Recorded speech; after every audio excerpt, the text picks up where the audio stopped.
మాట ఉంది, 1000 అబద్ధాలు ఆడే ఒక పెళ్లి పిలుస్తుందమ్మా. 1000 అబద్ధాలు ఆడుతుంది సంబంధం లేదు. అందుకే నేను చెప్పాను, లోక మర్యాదను అనుసరించుకుంటే అదే లోకం ఏం నేర్పించిందంటే 1000 అబద్ధాలు ఆడినా కాపురం నిలబడ్డాం అని అనుకుంటాం కదా, నిలబడదు.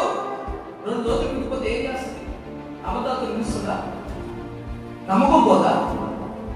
ప్రేమ పోదా? ఈ అబద్ధాలు, ఈ బతికంతా అబద్ధాలే, నమ్మకం పోదా?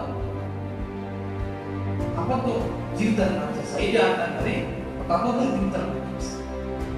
దాని లోకం చెప్తుంది 1000 అబద్ధాలు ఆడైనా సరే పెళ్లి చేసే పాత్ర పెళ్లి చేయడం కావాలి, కాపురం చేయడం కాదు, సంసారం చేయడం కాదు, 2వ రోజు విడిపోవడం కాదు, 3వ రోజు కోడి పెట్టి ఎక్కుతున్నారు. అయ్యంతా కూడా పెళ్లిలే.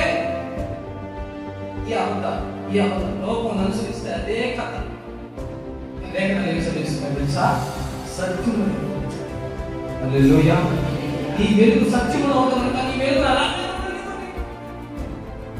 సత్యం కలిగింది. యేసు ప్రభువు అన్నాడు, నేను మార్గము సత్యము నిజం అన్నాడు. అర్థం కాదు యేసు ప్రభువు నిజం సత్యం మాట్లాడు. నేను మనుషున్నా అబద్ధం మాట్లాడితే అంటాడు.